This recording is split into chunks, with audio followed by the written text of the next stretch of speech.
باللہ من الشیطان الرجیم بسم اللہ الرحمن الرحیم۔ آج 21 اکتوبر 2022 ہم اپنے درس کا آغاز سورۃ البقرہ کی آیت نمبر 120 سے کریں گے۔ سورۃ البقرہ کی آیت نمبر 119 میں ہم لوگوں نے بنی اسرائیل یعنی یہود اور نصارہ کا اللہ نے جو رویہ بیان کیا، اس رویے کو ہم نے دیکھ لیا تھا کہ کس طریقے سے وہ خود کو ہی جنت کا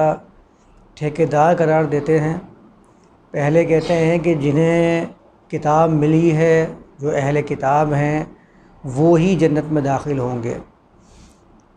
اور اس کے بعد ان میں آپس میں بھی پھوٹ پڑ جاتی ہے۔ پھر ہر فرقے کو یہی گمان ہونے لگتا ہے کہ شاید جنت جو ہے وہ صرف اس کے لیے ہی بنائی گئی ہے۔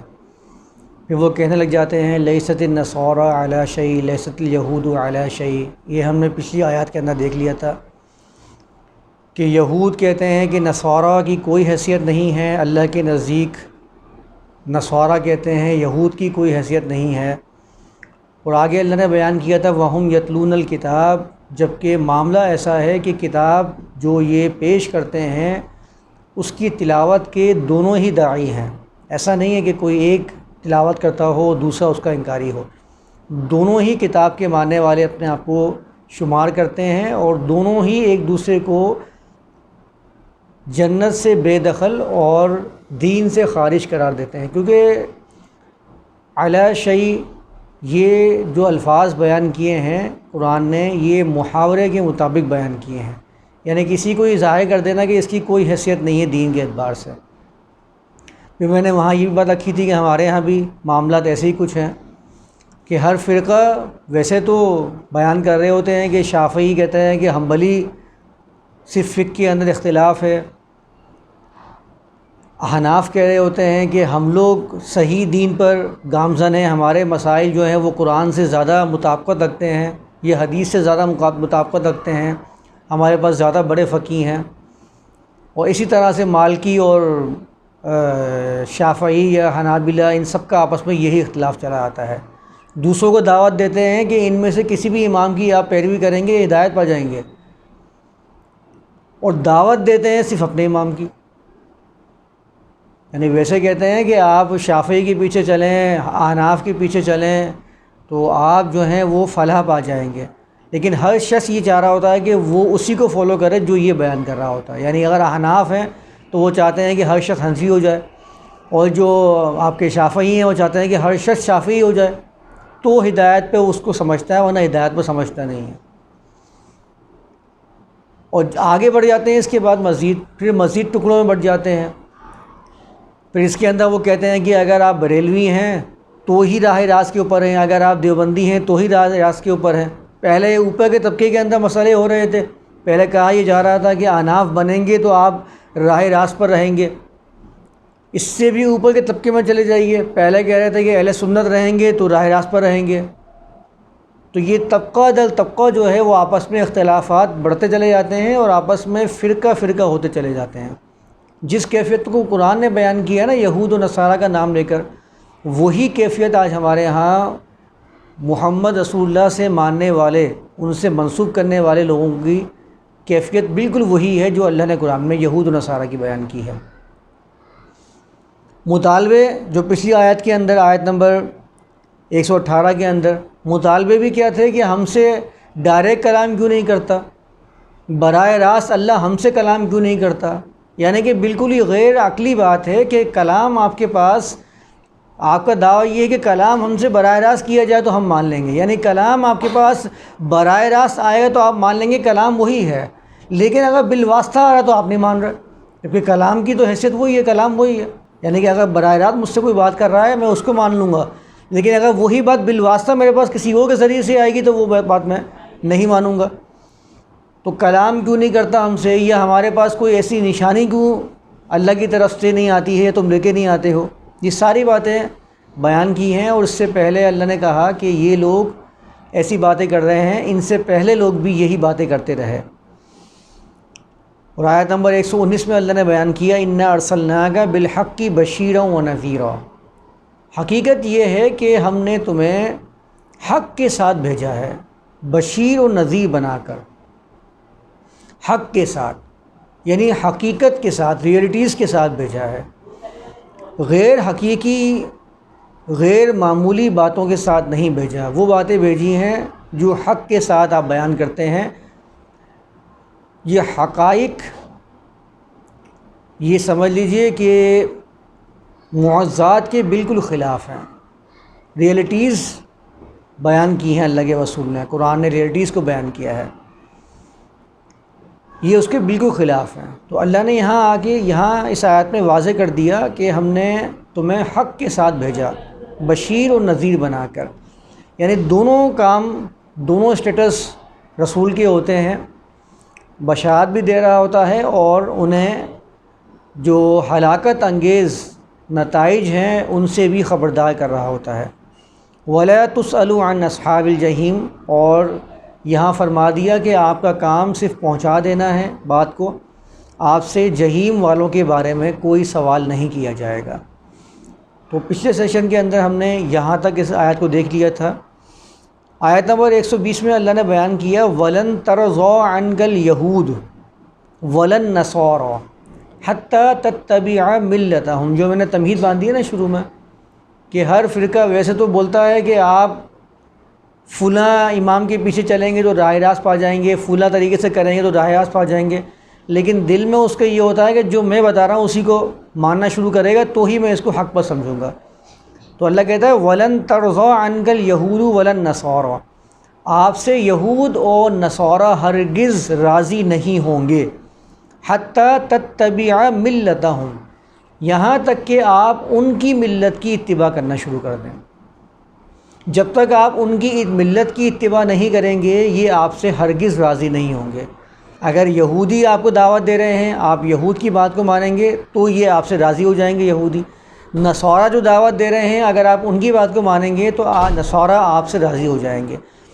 یعنی راضی ہوں گے صرف اس بنا پر جب ان کی بتائے ہوئے طریقے پر آپ گامزن ہوں گے۔ اللہ بیان کرتا ہے کہ قُلْ إِنَّ هُدَى اللَّهِ هُوَ الْهُدَىٰ، ان سے کہہ دیجئے کہ بے شک اللہ کی ہدایت ہی ہدایت ہے، یعنی تم جو بیان کر رہے ہو، تمہارا بیان کرنا کہ ہماری بات کو مان لو، یا محمد رسول اللہ کہہ رہے ہیں کہ میری بات مان لو، تو ہماری اور تمہاری بات کا جھگڑا ہی نہیں ہے۔ اصل بات یہ دیکھنی ہے کہ اللہ کی ہدایت کس کے پاس ہے۔ اگر تم یہ دعویٰ کرتے ہو کہ اللہ کی ہدایت یعنی اللہ کا کلام تمہارے پاس ہے تو وہ کلام تمہارے پاس غیر محرف اور تمہارے دعوے کے مطابق ثابت ہونا چاہیے، ورنہ محمد رسول اللہ جو پیغام پہنچا رہے ہیں اس کو جانچ لو کہ کیا وہ اللہ کا کلام ہے یا نہیں۔ تو جھگڑا اصل کیا ہے کہ اللہ کی ہدایت وہی ہدایت ہے، یعنی ہدایت اللہ کی ہونی چاہیے۔ دعویٰ جو بھی کرے ہدایت پیش کرنے کا کہ میں ہدایت کے اوپر ہوں، وہ یہ ثابت کرے گا کہ ہاں اللہ کی ہدایت اس کے پاس موجود ہے۔ وَلَئِنِ اتَّبَعْتَ أَهْوَاءَهُمْ بَعْدَ الَّذِي جَاءَكَ مِنَ الْعِلْمِ، اور اگر آپ نے بھی ان کی خواہشات کی اتباع کی، بعد الذی جاءک من العلم، اس کے بعد جب کہ آپ کے پاس علم آ گیا، ما لک من اللہ من ولی ولا نصیر، تو آپ کے لیے بھی اللہ کے علاوہ نہ تو کوئی ولی ہو سکتا ہے اور نہ ہی کوئی نصیر ہو سکتا ہے۔ اب یہاں پر اللہ نے ایک قانون بیان کر دیا، وہ قانون کیا ہے کہ اگر آپ نے بھی ان کی خواہشات کی اتباع کی، جو یہ چاہتے ہیں آپ اس کے پیچھے پیچھے جانا شروع ہو گئے، تو پھر آپ بھی جو نتائج ہیں ان سے نہیں بچ سکتے۔ یہ قانون ہے، میں نے ایک دفعہ پہلے بھی بیان کیا تھا کہ وہ جو کسی کے لیے خاص ہو جائے وہ قانون نہیں ہوتا۔ قانون وہ ہوتا ہے کہ جس کا اطلاق سب کے اوپر ہوتا ہے۔ اگر فلاں شخص نے ایسا کام کیا ہے تو اس کے ساتھ یہ نتیجہ مرتب ہو رہا ہے، وہ کام اگر 10,000 سال کے بعد کوئی شخص کرے گا اس کے ساتھ بھی وہی نتیجہ مرتب ہوگا، تو یہ قانون کہلائے گا۔ کیونکہ قانون کی جو ڈیفینیشن ہے وہ یہی ہے کہ if then always، اگر ایسا کرو گے تو ایسا ہوگا اور ہمیشہ ایسے ہی ہوگا۔ جب یہ بن جاتا ہے تو کوئی بھی تھیوری اس کے اوپر پیش کی جاتی ہے، کوئی بھی پریکٹیکل کیا جاتا ہے، جب اس کے اوپر پورا اترتا ہے تو اس کو قانون کی حیثیت دی جاتی ہے سائنس کے اندر، کہ اگر ایسا کرو گے تو پھر ایسا ہوگا اور ایسا ہی ہوتا رہے گا۔ تو اگر آپ بھی ان کی خواہشات کی اتباع کرنا شروع کر دیں گے، جس راستے پر یہ گامزن ہیں آپ اس راستے پر چلنا شروع کر دیں گے، تو جو ہلاکتیں، جو نقصانات کا سامنا ان کو کرنا پڑے گا، آپ کو بھی اسی نقصانات سے دوچار ہونا پڑے گا، کیونکہ اللہ کا قانون کبھی نہیں بدلتا۔ اللہ نے بیان فرما دیا ہے فَلَن تَجِدَ لِسُنَّتِ اللَّهِ تَبْدِيلًا، آپ اللہ کی سنت کو کبھی بھی تبدیل ہرگز نہیں پائیں گے۔ تو اللہ کا قانون یہ ہے، نبی بھی اگر اس قانون کے خلاف چلتے ہیں تو انہیں بھی انہی مصائب سے دوچار ہونا پڑے گا جن مصائب سے عوام دوچار ہوتی ہے۔ اس میں کوئی تفریق نہیں ہے، نبی ہوں یا عام انسان ہوں۔ یہ میں نے پہلے بھی بیان کیا تھا ابراہیم رسول اللہ کے واقعے کے اندر، کہ اگر آپ کہتے ہیں کہ ابراہیم رسول اللہ نے اپنے بیٹے کو لٹا دیا تھا ذبح کرنے کے لیے،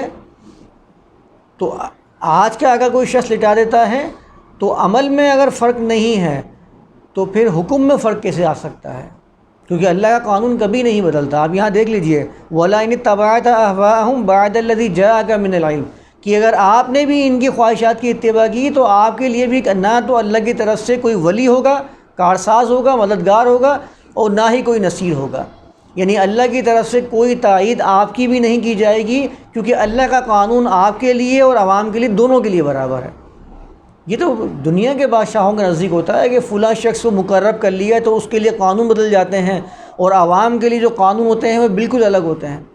ہم نے بعض معاملات کے اندر کیا ہے، بلکہ اکثر معاملات کے اندر ہم نے خدا کو انسانوں کے جو انسانیت میں ہم بادشاہت دیکھتے ہیں بالکل اس مقام پہ لا کے کھڑا کر دیا ہے۔ تو ہم بھی یہ سمجھتے ہیں کہ شاید اللہ کے نزدیک وہ اپنے مقرب بندوں کو اسی لیول پر رکھتا ہے جس لیول پر انسان یا بادشاہ یا حکمران اپنے مقرب لوگوں کو رکھتے ہیں۔ آگے اللہ بیان فرماتا ہے الذین آتیناہم الکتاب یتلونہ حق تلاوتہ، وہ لوگ جن کو ہم نے کتاب دی ہے، یتلونہ حق تلاوتہ، وہ اس کی تلاوت کرتے ہیں اور اس کی تلاوت کا حق ہے، ایسے تلاوت کرتے ہیں جیسے کہ اس کی تلاوت کا حق ہے۔ اولئک یؤمنون بہ، اور یہ وہ لوگ ہیں جو اس پر ایمان بھی لاتے ہیں۔ ومن یکفر بہ فاولئک ھم الخاسرون، اور جس نے بھی اس کا کفر کیا تو وہی خسارے والا ہے۔ اب اس آیت میں اللہ نے آتیناہم الکتابہ کے ساتھ یتلونہ کا لفظ استعمال کیا ہے۔ ہمارے ہاں تلاوت کا جو معنی بیان کیا جاتا ہے وہ کہا جاتا ہے کہ تلاوت فقط پڑھنے کا نام ہے۔ قرآن میں یہ تلا کا جو لفظ آیا نا، یہ پیروی کرنے کے لیے آیا ہے۔ سورۃ الشمس میں اللہ بیان فرماتا ہے وَالشَّمْسِ وَضُحَاهَا وَالْقَمَرِ إِذَا تَلَاهَا، یعنی سورج کے پیچھے پیچھے چاند آ گیا، یہ آتا ہے۔ تو تلا کا مطلب ہوتا ہے کسی کے پیچھے پیچھے چلنا۔ اچھا، پڑھنے کے لیے استعمال اس لیے ہوتا ہے کہ پڑھنے میں ایک لفظ کے پیچھے پیچھے دوسرا لفظ آ رہا ہوتا ہے، تو اس لیے تلاوت پڑھنے کے معنی وہ استعمال ہونے لگ گئی ہے۔ ورنہ تلاوت کا حقیقی جو معنی ہے وہ کیا ہے کہ تلاوت کسی کو فالو کرنے کے لیے کسی چیز کو پڑھنا، فقط پڑھنے کے لیے تلاوت کا لفظ استعمال نہیں کیا جاتا۔ ہمارے ہاں تلاوت قرآن کی محفلیں چل رہی ہوتی ہیں، اور جو تلاوت کر رہا ہوتا ہے نہ تو اس کو پتہ ہے کہ قرآن میں کیا لکھا ہوا ہے، اور جس کو بیان کر رہا ہے نہ اس کو سمجھ میں آ رہا ہے کہ تلاوت قرآن میں کیا لکھا ہوا ہے۔ ہمارے ہاں تلاوت، آپ اس کو سمجھ لیں، تلاوت قرآن کی محفل ہے، قرآن کو گانے کی محفل ہیں۔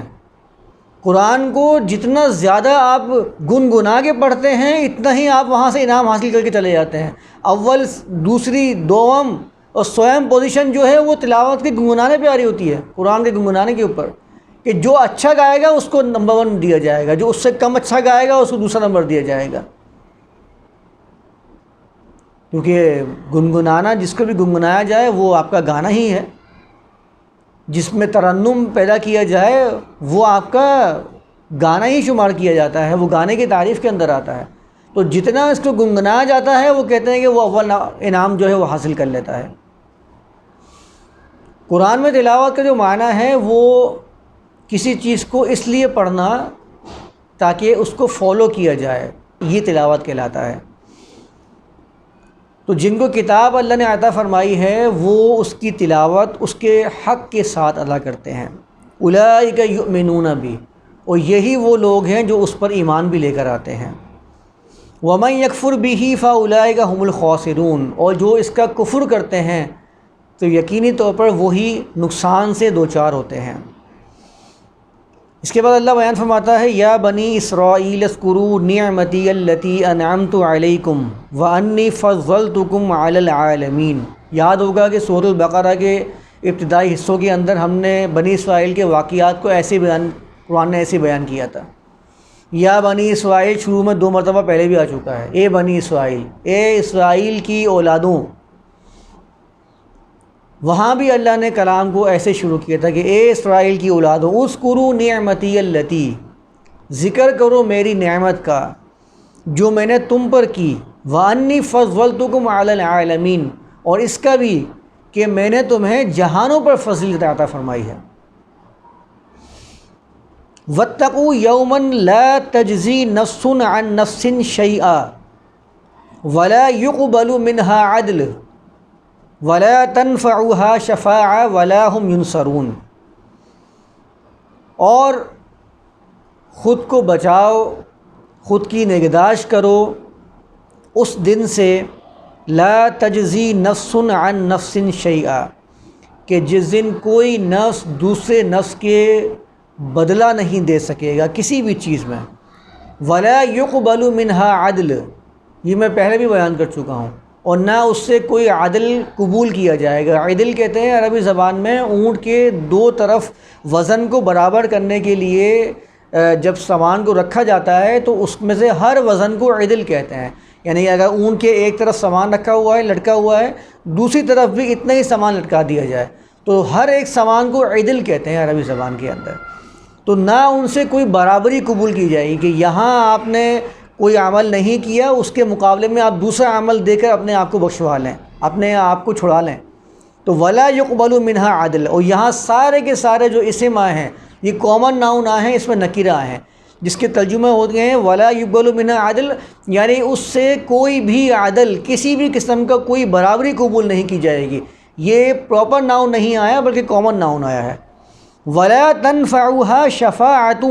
اور نہ ہی کوئی سفارش، کوئی شفاعت اس کو فائدہ دے سکے گی۔ یہ بنیادی باتیں قرآن نے بیان کر دی ہیں۔ یہ کامن ناؤن کے ساتھ جب بھی قرآن کے اندر ایسے الفاظ آتے ہیں تو ہمیشہ ان کی رعایت رکھ کر دوسری آیات کا ترجمہ کیا جائے گا، ورنہ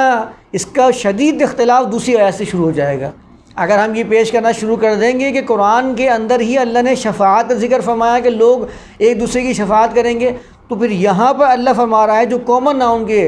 ذریعے کہ اس سے کسی بھی قسم کا کوئی شفاعت قبول نہیں کی جائے گی، تو یہاں سے شدید اختلاف شروع ہو جائے گا، کیونکہ آپ پراپر ناؤن میں سے کوئی تخصیص ثابت کر سکتے ہیں، اس کو اسپیسیفائی کر سکتے ہیں، لیکن کامن ناؤن میں آپ اسپیسیفائی نہیں کر سکتے۔ ولا هم ينصرون، اور نہ ہی ان کی مدد کی جائے گی۔ یہ میں پہلے ہی بیان کر چکا ہوں کہ مدد کرنے کا معنی کہ جو بھی انہوں نے عمل کیا ہوگا ان کے عمل ہی ان کے لیے مددگار ثابت ہو سکتے ہیں، خارجی طور پر کوئی مدد ان کے لیے کام نہیں آئے گی۔ یہاں تک اللہ نے بنی اسرائیل کے قصے کو تمام کیا ہے۔ شروع بھی یا بنی اسرائیل سے کیا تھا اور اس قصے کا اختتام بھی بنی اسرائیل سے ہی کیا۔